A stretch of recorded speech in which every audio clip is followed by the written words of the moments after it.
Hello again, everybody. Welcome to part 2 of our Chapter 3 lecture series, where we will be discussing the origins of American slavery, one of the more sadder aspects of American history and one of the more difficult to discuss. The focus question for this section is, how was slavery established in the Western Atlantic world? Slavery was initially established in the North American English colonies due to the high labor demands, particularly from tobacco in Virginia and Maryland and rice cultivation in South Carolina. Now, the institution of African slavery was able to take root in the Americas primarily because of several factors. Number one, Africans were not protected by English law.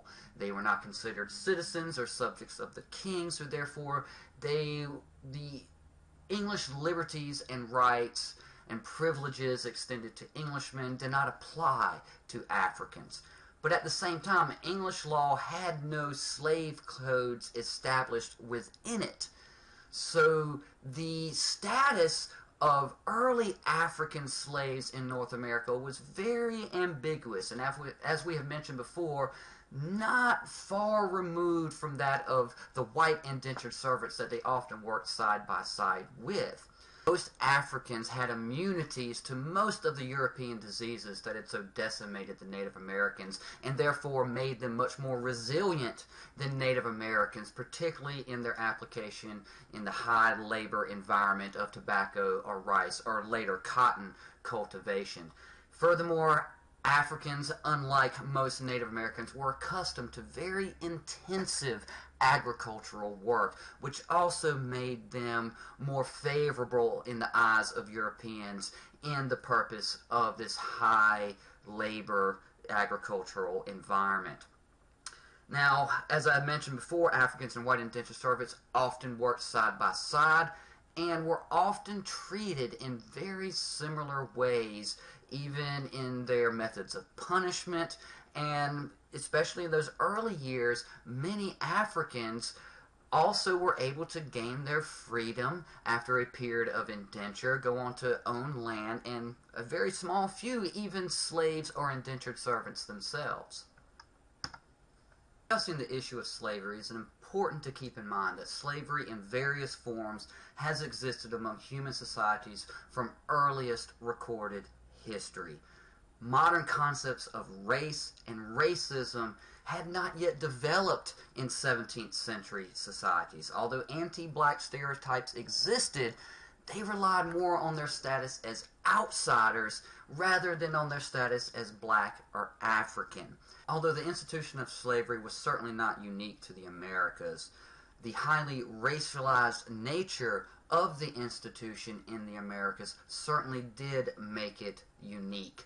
And it was out of this racialized nature of the institution of slavery as it developed in the Americas that our modern notions of race and racism evolved. One of the foundations of the institution of slavery in the Americas was plantation slavery, the plantation system, that essentially put large numbers of slaves under the control of one owner to work a large landed estate. And the inner logic of the plantation system and the fact that the slaves more often than not outnumbered the free people on these plantations, there developed this very sharp boundary between free and slave, much more so than had existed throughout history when it came to the institution of slavery. And the discipline of the enslaved peoples became more severe as increasing numbers brought with it increasing anxieties amongst the free population over potential revolts and rebellions amongst the slaves' population. As previously mentioned, the early African arrival status was really somewhere between that of slave and indentured servant. It was really sort of amorphous in those early years. Over time, however, there was a gradual codification of race-based slavery into English and colonial law, which included no expiration of terms of service like with indentured servants.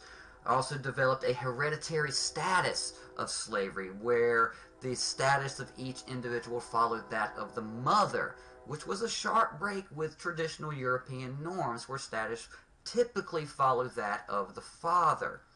Now, the early colonial slave codes really began with the importation of those Barbadian slave codes into the South Carolina colony that I previously mentioned. But most of them in the early years, including that Barbadian slave code, was really patterned after the French Code Noir, or the black codes that were established in the French Caribbean colonies, particularly what would become Haiti in the early French colonial period.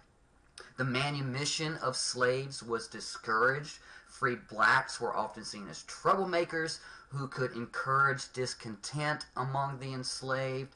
And by the early 18th century, interracial marriage was prohibited as fears of miscegenation or racial mixing began to bubble up amongst the North American population. Now, there must be noted that there was a sharp difference between Spanish and English slave law. Spanish law, going back all the way to about the 12th century, had stipulations regarding slavery within it, and that goes back to Spain's previous experience with Muslim populations on the Iberian Peninsula and the institution of slavery within those Muslim populations. So Spanish law included stipulation regarding the rights of the enslaved. Manumission was encouraged by the Catholic Church. English law, on the other hand, as I said, was very ambiguous at first, and essentially each colony was allowed, through the absence of any stipulations in English law itself, to essentially develop colonial laws regarding slavery on their own accord, free from much interference from the mother country. And English law gradually became more oppressive than Spanish law, which, as I said, had those foundations early on in it that didn't change all that much when the institution was transferred across the Atlantic and established in the Spanish colonies of the Americas. Looking at the Virginia colony in particular, as demand for tobacco production increased and the numbers of white indentured servants began to decrease as opportunities in other colonies opened up for indentured servants and ex-indentured servants in the region, racialized slavery became more and more entrenched. And one of the events that really marks a stark breaking point between early colonial slavery and later colonial and early slavery in the United States was Bacon's Rebellion in 1676 in Virginia. This rebellion was centered around the increased power of wealthy planters, which led to greater poverty for poor whites and ex-indentured servants, especially as more and more slaves began to be imported into Virginia, which competed with poor whites for jobs and labor opportunities.